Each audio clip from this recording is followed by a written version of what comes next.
What's going on, ladies and gentlemen? Welcome back to another video. We are going to be covering Honkai Star Rail combat and build system, explaining in good detail exactly how the build system is designed, how the combat system is designed, and how they operate. Often at times when you get into new turn-based games and new gacha games, they can be very unforgiving and even a little bit confusing and probably to a degree complex. And hopefully after watching this video, you'll have a little bit more clarity as to how things work in Honkai Star Rail. So let's go ahead and get into it. Now, one of the first things I want to go over is going to be the eidolons, light cones, and the traces, just so you guys can understand exactly what they are designed to do in this game. Let's go ahead and go over to the characters menu, which I opened up, by the way. This is, if you press tab, it's a shortcut to like a couple of things you actually end up going over to quite frequently. But yeah, tab, go down here. These are the characters. And then this is what I want to go over quite briefly. So light cones. This is pretty much the most simplistic way of a armor and weapon system. It's all in one singular, I guess, card. I don't know what to call that thing, but basically in Genshin Impact, you got your artifacts and your weapons. In Tower of Fantasy, you got your matrices and your weapons. In this game, you literally have your light cone. Your light cone is your weapon and your armor all in one. So it's very simplistic. Nothing too complex about it. The only thing you gotta pay attention to is exactly what their abilities do. So every single one of them have a unique ability, and they also, to take it a step further, they belong to a specific path, and the ability will not activate unless the character you're utilizing is associated with the path on the light cone. So for example, this says the hunt. At the start of the battle, the wearer's crit rate increases by 21% for 3 turns. If we go over here to Dan, he is also belonging to the hunt path, which, by the way, if you click on this element up here and go over to paths, you'll be able to see that the hunt path deals extraordinary amounts of single target damage, the main damage dealer against elite enemies. I think this is a very valuable thing to look at because it kind of is a good reminder of what the intention of your character, what they're supposed to be doing on your team. If they belong to the hunt path, they're single target damage specialization. So Dan Heng is somebody who does really good single target damage. And then of course we got the light cone here that belongs to the hunt path as well, and he can activate the innate ability, I guess if you want to call it, because he also himself belongs to the hunt path. Hopefully that makes sense. Now, there's 3 different things you want to pay attention to. One, the rarity of the light cone. This is only a 3-star. There's 4-star and 5-star light cones. And there's even light cones that are specifically tailor-made to the character that you're utilizing. And they generally have some type of art that's going to be similar to how your character looks, or they'll probably have your character's actual face inside of the art, which can tell you that's probably for that character. The reason you want to pay attention to the rarity is because a big mistake that people make inside of gacha games when they're a noob to a gacha game or noob to a turn-based game, but really more so the gacha aspect, is they just start dumping mats inside of these 3-star light cones, right? Like they'll level it up all the way to level 20, probably take it all the way to level 40, and in doing so they don't realize that mats are very scarce, but they come off as being in abundance at the very beginning of a gacha game. So typically when you're getting these 3-star ones, I strongly recommend giving minimal investment to them until you understand exactly what light cones are going to be the best light cones in the game for your character, and which ones you're just using as a vertical progression means to get through the game. But that's one thing you want to pay attention to. But speaking of which, enhancing itself is one thing you could do with your light cone to give your character a more powerful edge. There's 2 different things you can do. You can level up the light cone right here by clicking on any one of these slots and using your resources. You can also take other light cones and dump them in there for experience as well. However, I don't recommend dumping any light cones inside of there until you, again, have a good grasp and comprehension as to what is good and what is bad, which you generally won't know until you get to the end game. So these are the materials I strongly recommend you use. Preferably the least valuable ones, which is these right here, because there's literally tiers to how much experience each one of these mats gives you. This is the most valuable mat. It gives you a chunk. You see I went up 4 levels over there literally by using one of these, whereas this one you only went up 1 level, and this one I had to use multiple to go up 1 level. So yeah, that's literally the enhancement experience. Now the superimpose is a refinement mechanic utilized to improve the ability of the light cone. So if we come over here and look at the ability of this specific light cone, at the start of the battle, the wearer's crit rate increases by 21%. What you may not know is this was not originally 21%. This is a level 4 edition of this 3-star right here because I got multiple copies of it. So let's find one that we got multiple copies of real quick. We have this one right here. We got 4 copies of this. This is a perfect example. It gives me 12%. What does it say? After the wearer uses their basic attack, their next action will be advanced forward by 12%. So if I go to enhance this and I go down to superimpose, the next level will give me a 2% increase to my my advancement going forward. And that's because you have a additional copy. And this is literally the same thing that works in Genshin Impact. This is really something I'm explaining for newcomers to this genre as a whole, or a Hoyoverse game. Basically, the more copies, the better refinement, and the refinements all go up to level 5, which means you need 4 copies to completely max refine one of these light cones. So 1 copy is going to give me 14%. 2 copies is going to give me 16%, and then finally 3 copies is going to give me 18%, and then the final copy will go up 20% because it's a 2% increment and increase. But you do want to find multiple copies of the light cones to increase the refinement of that specific light cone you're utilizing. Now we can go back to the one I'm using on Dan.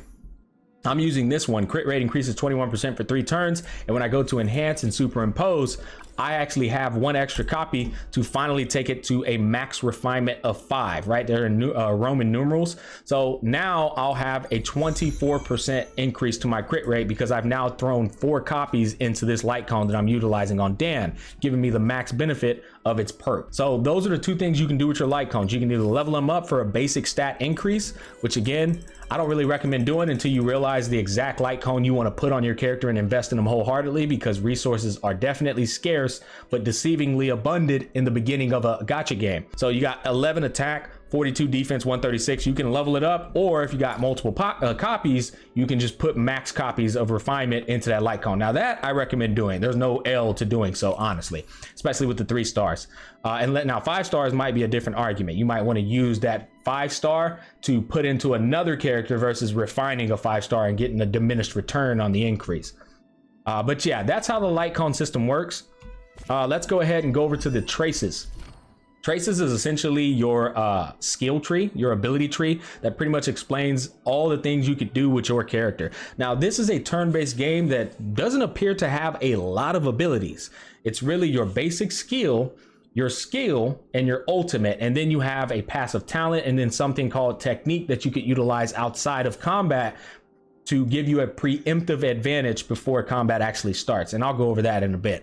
But every skill tree on every character in this game is going to have an ultimate, a basic attack, a skill, a talent, a passive talent, and then they're going to have a technique. And you start off with this on every single character. Now, anything outside of that is going to be an unlockable through progressing your character's level, or it's going to be something that's a passive ability that you can acquire and activate. But again, I think I'll have to make a separate video talking about resources. We'll go back to that. But basically, you have your ultimate right here, your skill, your basic attack, your talent, and then you have your technique. Now, technique is something I want to talk about right now, and then we can go over the other things. Technique is something that can only be utilized outside of battle. Dan is a good example of making sure your technique is being used properly. Dan has a technique that says his attack increases by 40% at the start of the next battle for 3 turns. So I could come out of here, right? If you look down here, this is your technique mech down here.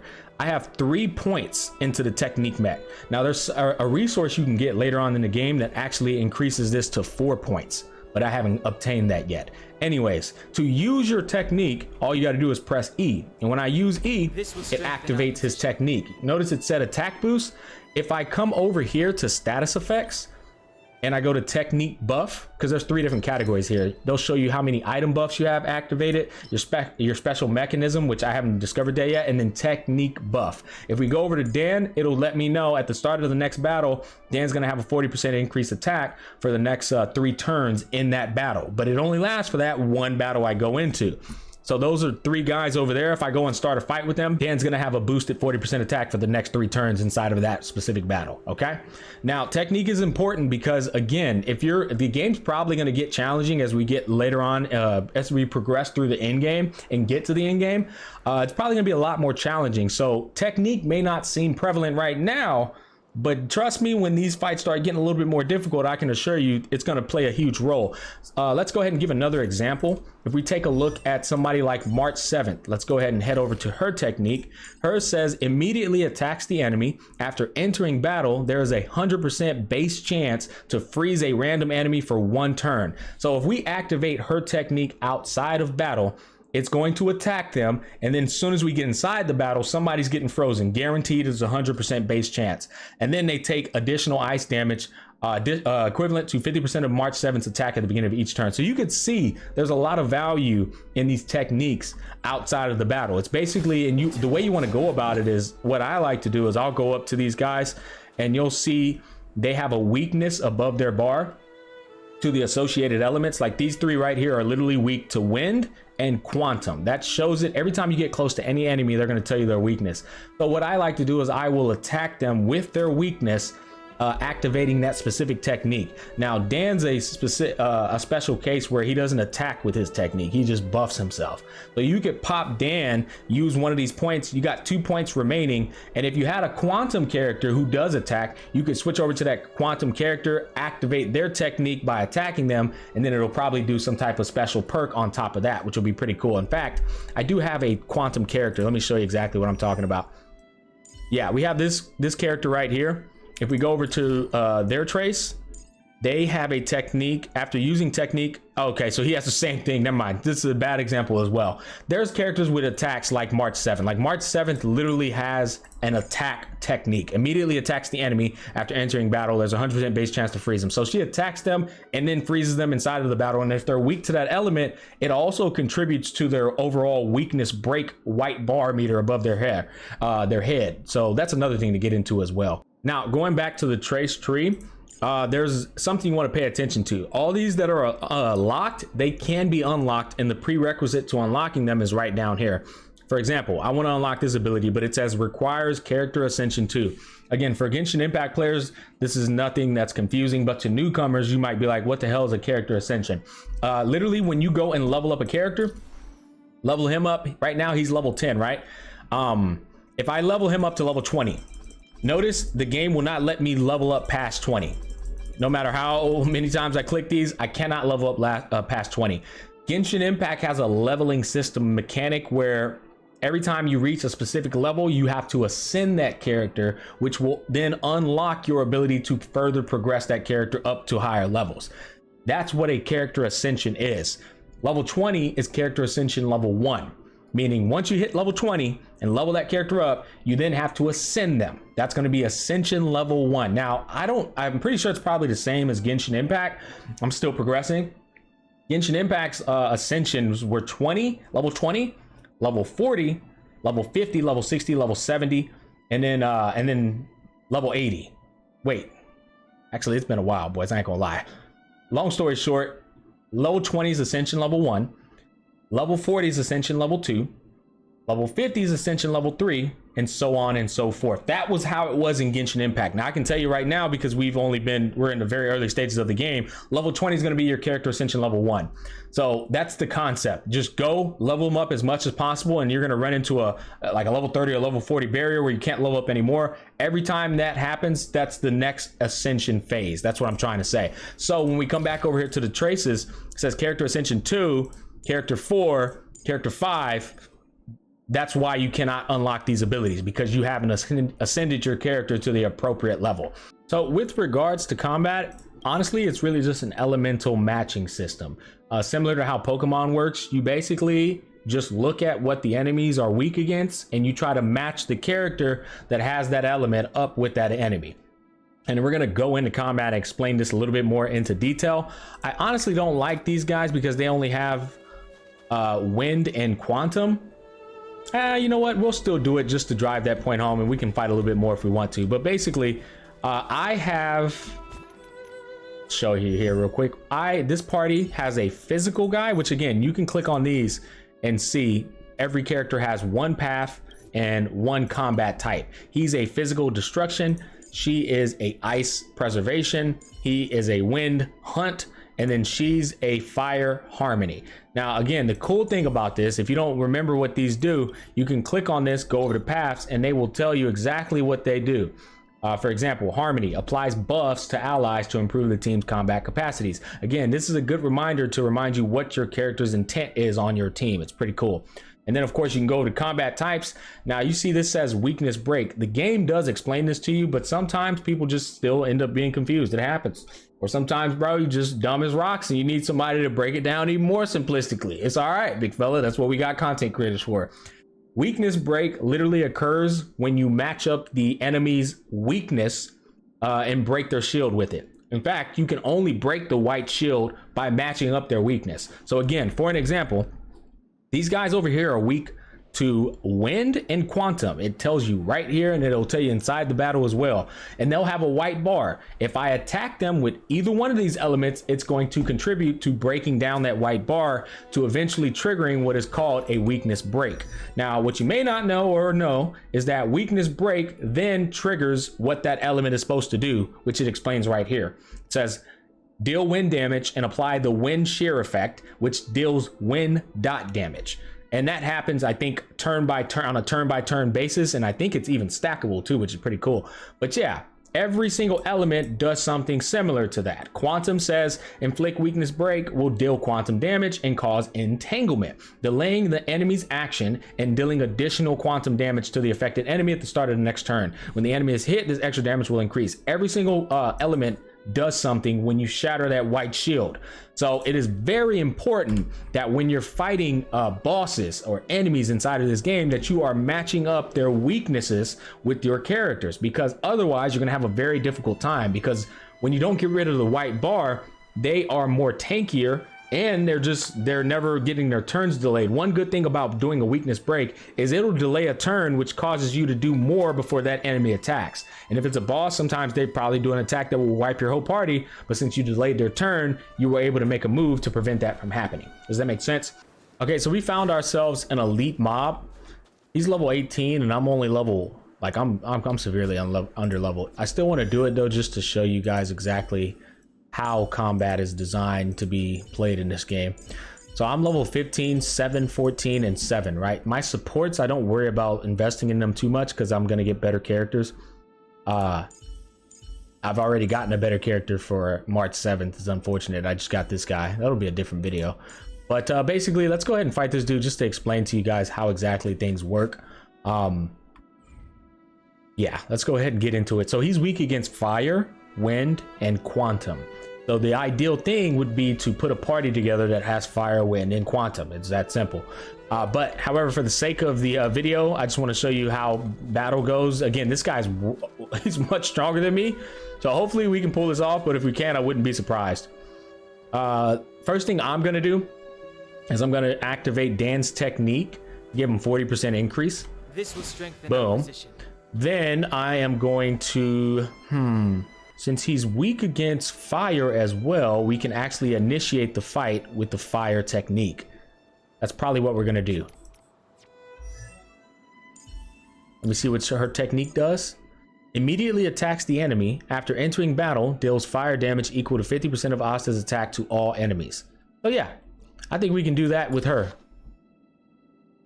Jeez, man, she's super underleveled though, ain't she? I tell you what, we're gonna level her up just a little bit. I am very, very, very cheap with my resources because I understand how valuable they are in these damn games.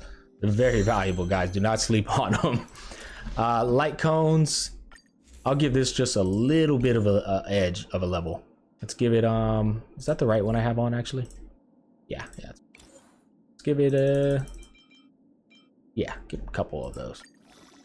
All right, just made her a little bit stronger. So we already activated Dan's technique. Now we're gonna switch over to her and start the battle off with her technique. As soon as it talks, okay, there we go. You gotta wait for it to auto target him, by the way.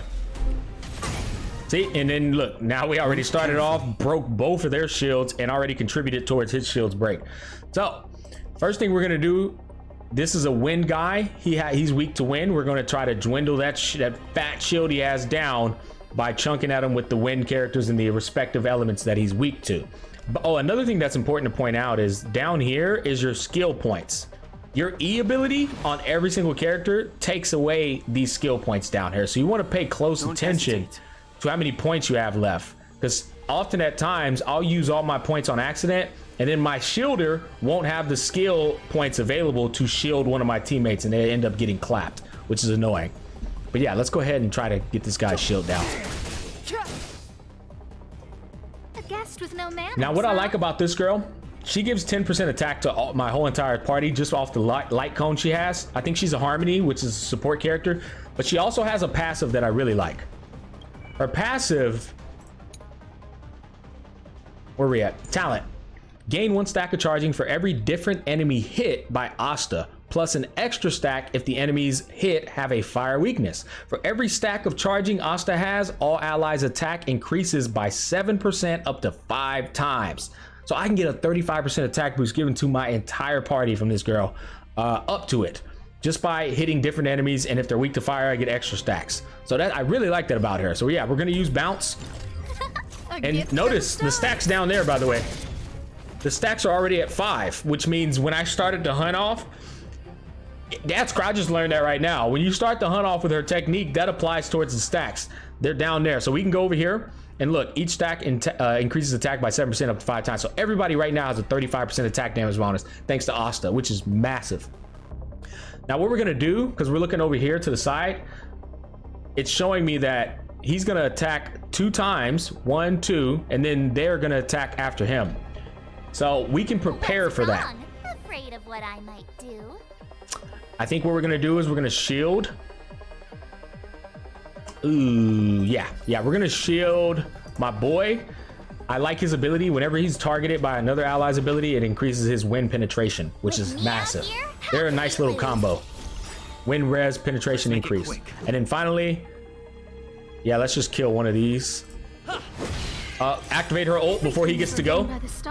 Her ult increases the speed of my team. See how their speeds are all going up? It's pretty huge. But I'm also going to activate her ult as well before they get a chance to attack, so that hopefully I can kill him before he does damage to me. That's the whole entire purpose of activating the ults right now. Give these trailblazers your blessing. So she increased my speed. Unfortunately, that's the end of the round. Otherwise, I could have jumped ahead of them before they got a chance to attack again. But you can't do it if you've already gone through your round. Okay.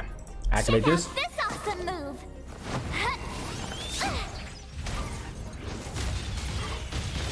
Oh, unfortunately, we still didn't kill that little dude over there. Try that again. Wait, he is set on fire though, I think, isn't he? He might be.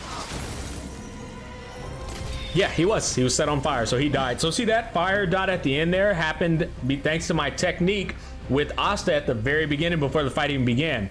I activated her technique. She broke both their shields as soon as the battle started and inflicted fire on them with the fire dot. Incredibly valuable. Dan Hung's ult is almost up, which is huge. So we need to get rid of this guy's shield. We have to. So we're gonna use single target here. Dan's ult is now up. I landed a crit hit. That's huge. Yeah, we got to chunk at him. We're not gonna be able to get his shield down. That's unfortunate. Yes, we will. Yes, we will. I lied. We just gotta pop Dan ult. Let's get it. So we popped his ult just now. Got rid of his shield, broke him, applied wind dot. 3 stacks of wind, by the way. So the next time it's his turn, he's gonna take 3 stacks of wind damage, which is massive. And yeah, we're just gonna auto attack with her. We can't do anything else. See, look, we're out of skill points, so we can't even use anything. You have the worst luck. Notice we got 2 stacks down here because we attacked somebody who's actually weak to fire. It's huge, man. Keeping that buff up. It's very juicy. We are now going to shield herself. Stay right there while I give you a present.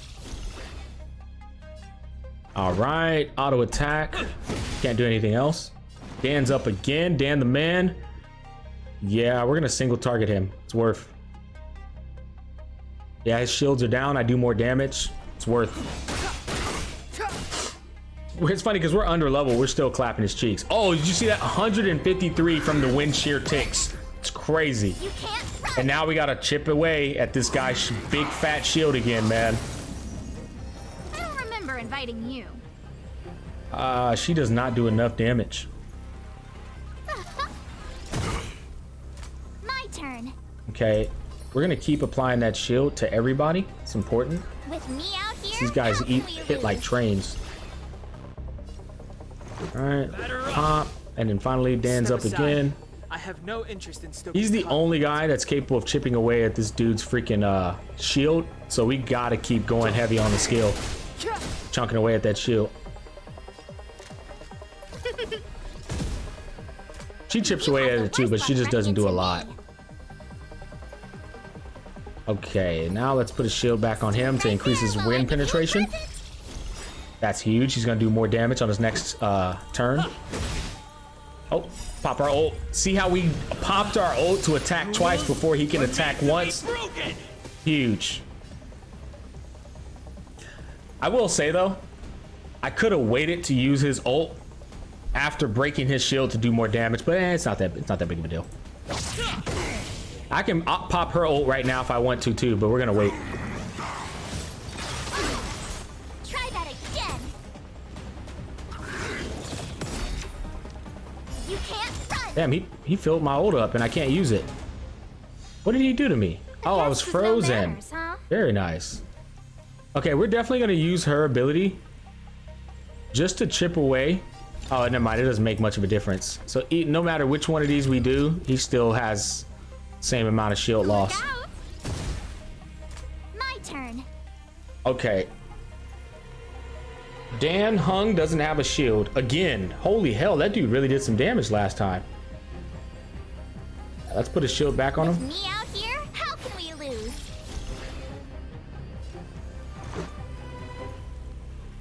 Just gonna auto attack. Oh, he's about to attack 2 times after this. So I'm actually gonna pop my ult before he gets a chance to with Dan Hung. The truth of There we life go. and death, And revealed in ooh, an okay. instant. I was hoping that we can get rid of all his shield before, but we can't. This sanctuary is but a vision.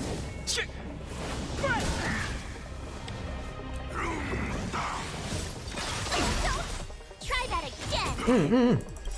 Everything is ordained by the stars. See, I just popped her ult and went before he could go again a second time. That's massive. So we're gonna pop this, activate the speed boost for everybody. Oh, profound secrets of the stars. Give these trailblazers your blessing. He still was able to go though, because that was the end of my turn. Run. He's dead, man. We clapped his cheeks. Yeah, he's out of there. Get him out of there. Boy, Dan Hung was popping off. And there you go, boys. That's a good little, I think that was a great example of how combat system worked and how you should be going about playing the game. What did we just get? Oh, nice. That's for the girl.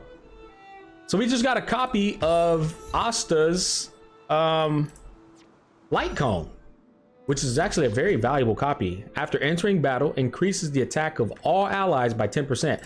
Now we can come over here to superimpose, click this bad boy right here, and now we're going to increase the attack of all allies by 11%, because that's a refinement. So now see, it went from superimposition 3 to 4. We got one more copy to find, and then it'll be level 5. But yeah, that's a good example as to how the combat system works. I hope this brought you guys some value. Thanks for watching, man. We got plenty of more content to come. There's a lot of things to talk about in this game, especially for beginners. But yeah, man, y'all take care. I'll catch you on the flip side.